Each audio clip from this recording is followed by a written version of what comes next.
about some of the different shows and the different formats that you produce. And I special request to hear more about First Thoughts because I've been loving Oh, nice. watching that. So Yeah, that's a personal one. Yeah, yeah. So that's great. what's kind of interesting is because this is always a question that comes up around like, okay, I want to do media, but what do I do? Do I just like interview people, right? And then people don't realize like one, interviewing people takes some charisma and a lot of preparation to be good at it.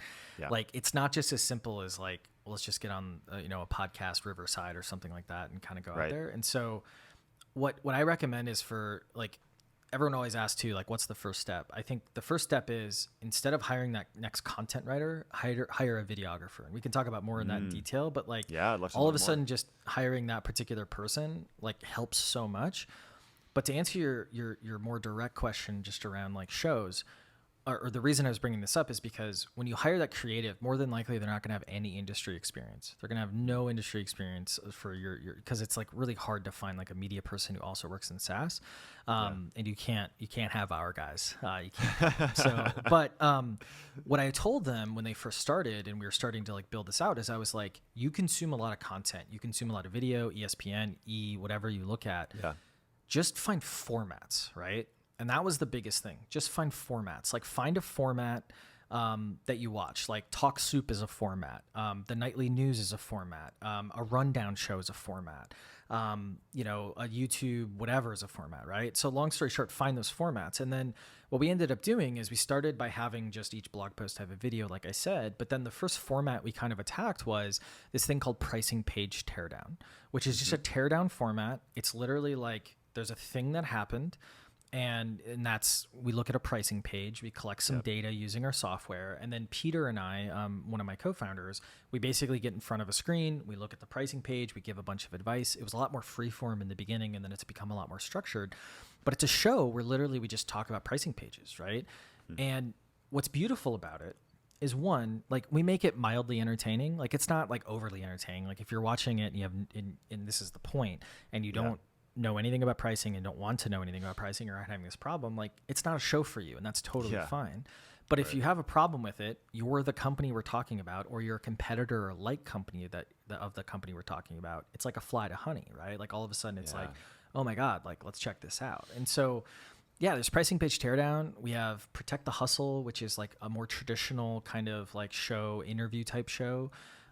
We have Boxed Out, which is very similar to Pricing Page Teardown, but it's about retention in the subscription e-commerce space. So we buy products, we cancel them, and we see like what the brand does to try and save us. And we like, and that one's beautifully done with a bunch of graphics and all kinds of stuff. But what we did, and I'll answer your question in a second, your other question about First Thoughts, is we separated our shows out to like premium shows. We call them upscale shows.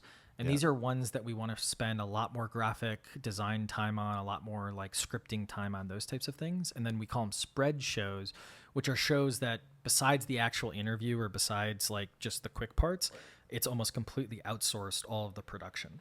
Okay. And the reason we did that, and I'm going into this to teach folks hopefully, is that this is great.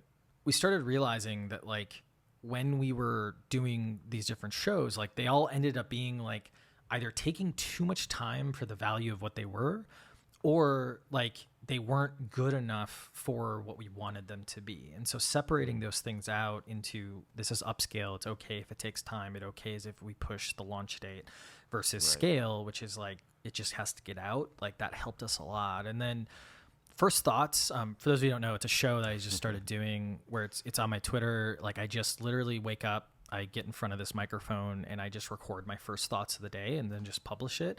I publish it later in the day, but that was just like a personal thing, like of like trying to test it out, right? Because I think that what a lot of people don't do with shows or this like media strategy is you have to think about like what type of content you're producing.